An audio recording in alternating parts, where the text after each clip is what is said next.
Welcome back to K-Dog's Model Car Doghouse. I've had a couple of people ask about this Red Alert Chevelle build. I figured I'd get it out and do a little video on it. Started out with the AMT 70 Chevelle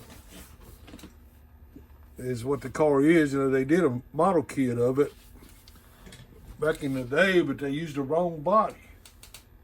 I actually got that kit, but it's got the wrong body, and a lot of people don't like this front end. Well, what I was doing, it didn't bother me none, you know. But I ended up painting it with, trying to prove a point. A bunch of guys were talking about rattle cans, how you can't get a good paint job with a rattle can. Well, I had to go get a good paint job with a rattle can just to prove a point. This is Ace Hardware's Banner Red. That's the closest thing I could find in a spray bomb. But if you ain't used Ace Hardware's spray bombs, that's some good paint. But you're limited on colors, but it lays down pretty. This thing, like I said, it started out with AMT kit. I used Slixx Goodyear sheet for the tire lettering.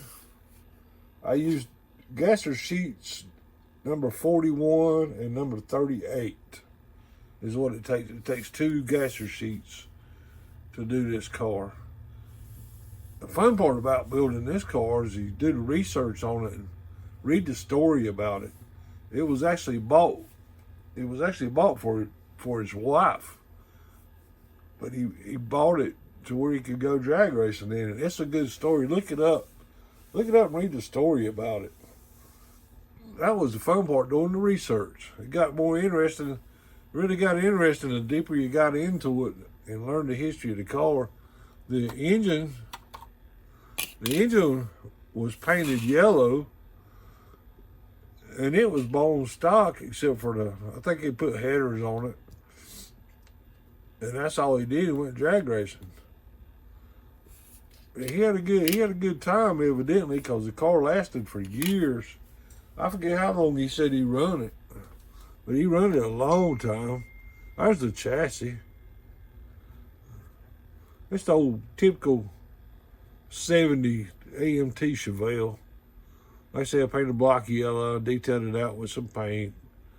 The tires are monogram.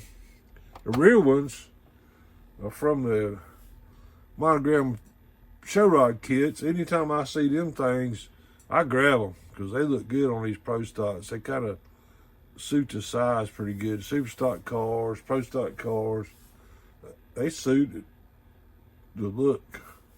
Front ones are just front runners out of old monogram pro stocks. I try to grab in when I can find them.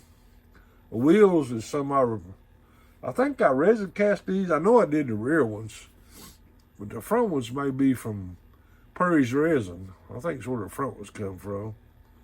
And the rear ones I did myself. I had a mold for those. I run that mold dry. That's the bad thing about doing resin casting. The molds burn up. You get used to using something. You know, it's like me. I would cast stuff and put stuff back, and then run out of it and cast some more, sell stuff, and then ended up the mold get burned up by the time I want to use something.